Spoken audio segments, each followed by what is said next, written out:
Good evening. My name is Avery Brooks, and today I will be presenting my problem and solution speech over how do you deal with the problem of teen suicide, and this is for my speech class. So, did you know that suicide is the third leading cause of death in teenagers from ages 15 to 19 years old in America? Over 45,000 people take their lives by suicide every year. So my first main point is just teen suicide in America. And a study was done over a 40-year period from the years 1975 to 2015. And during this period of time, there was around 100,000 deaths by suicide.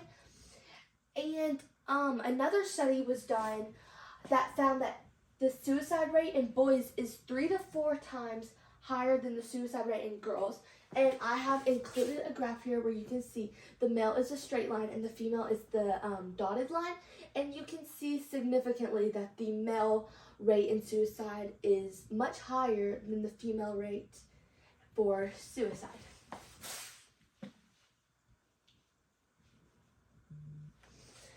My second main point are the effects of suicide on family and peers and just anyone who is involved in the person who commits life.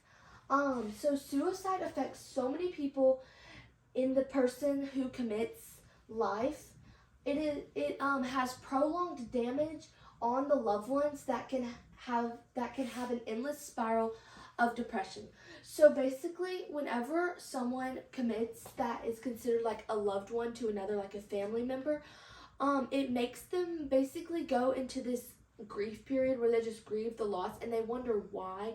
And they're just like, why? What caused them? And it's just like an ongoing wondering why and a grief. And this can lead to depression in some family members or in some instances. And this can lead to depression for many family members and loved ones in the life of the person who commits, and this could even cause suicidal thoughts of their own or suicide in some instances. So it basically, if one person commits, it can have a lot of effects on other people, whether you think it will or you think it won't. So there are a lot of other consequences besides just the loss of a loved one. So my third main point is how to prevent suicide. By noticing signs of depression or struggle in mental health, you can start preventing suicide.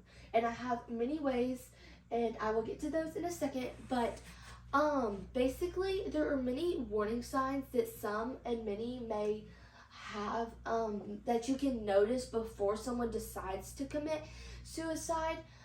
And that could be as simple as just falling out of daily routine, falling behind on keeping room clean or doing laundry, or just a stack up of schoolwork that they're not getting done that they would typically get done in and not fall behind on, or they'll just fall behind on the schoolwork, or kind of grow distant and farther from loved ones and friends, and they just basically fall out of their normal routine because they tend to be usually suffering from depression. And these are just some signs. There's also more if someone has cuts on their wrist, or they have are constantly saying goodbye, or giving things away. These can be some more signs that someone is considering the possibility of suicide. And some ways to prevent are to talk to someone. So if you're a parent and you're noticing something about your child, if you get them to talk to someone, or maybe in therapy, that can be a way to prevent, to get medical help, because mental health is very important. And if they are actually struggling, they do need to talk to someone. Also, if you are religious, if you turn to your religion, that can be very helpful because it'll just help. Watch for warning signs is from a parent or a guardian perspective. Watch for warning signs, and then you will be able to prevent it more. Limit access to lethal means. So if you have like a medicine cabinet, maybe lock it up, or like put away like items that could be dangerous or used to hurt themselves, and reduce substance use. So those are some ways to prevent it. To conclude things, committing affects so many people in your life.